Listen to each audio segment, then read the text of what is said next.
Hello hello, bonjour ou bonsoir, dépendant de l'heure à laquelle vous verrez ceci, et bienvenue à nouveau sur notre chaîne, votre chaîne Afrique Top Info, en espérant que vous vous portez bien et surtout que vous êtes d'humeur à parler de Coupe d'Afrique des Nations. Venez avec nous voir pourquoi l'Égypte et le Maroc auraient écopé d'une amende de la CAF. Le jury disciplinaire de la CAF inflige une amende de 100 000 $ à la fédération égyptienne pour avoir boycotté une conférence de presse d'avant-match. Le jury disciplinaire de la CAF a infligé une amende de 100 000 $, dont 50 000 avec sursis, à la fédération égyptienne de football EFA pour avoir enfreint les protocoles et règlements médiatiques de la Coupe d'Afrique des Nations Total Energy 2021.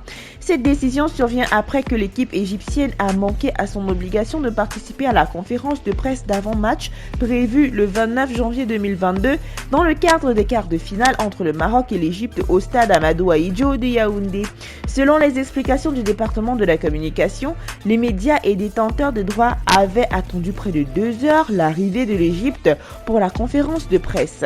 La fédération égyptienne a 60 jours pour s'acquitter de l'amende de 50 000 $. La somme de 50 000 $ sera suspendue à condition que la fédération égyptienne ne soit pas reconnue coupable d'une infraction similaire lors de la Coupe d'Afrique des Nations Total Energy 2021. Embouteillage, une raison qui ne tient pas.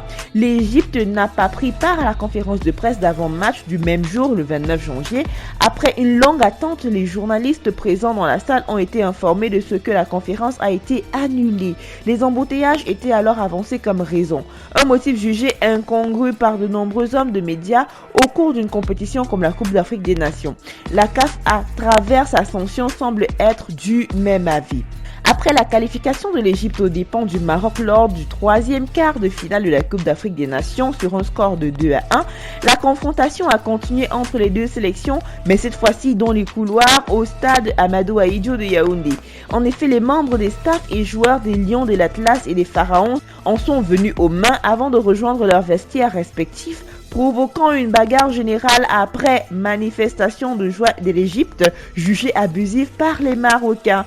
Après avoir pris connaissance de ces événements, la Confédération africaine de football a tenu à sanctionner les fauteurs de troubles. 2 joueurs marocains, Sofiane Boufal et Soufiane Chakla, et un Égyptien, Marwan Mustafa Daoud, ont écopé de 2 matchs de suspension, tandis qu'un adjoint de Carlos Queiroz est écarté pour 4 rencontres.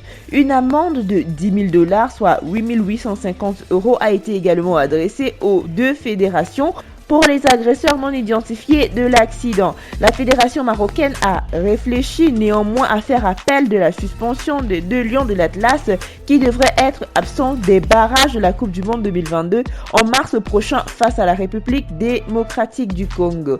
Nous voici arrivés à la fin de cette vidéo en espérant que vous avez aimé son contenu. N'oubliez pas de liker, de partager et surtout de laisser vos avis en commentaire. N'oubliez pas non plus de cliquer sur la cloche de notification afin de recevoir de nouvelles notifications à chaque nouvelle vidéo postée. D'ici là, portez-vous bien et rendez-vous pour de nouveaux contenus. Bye!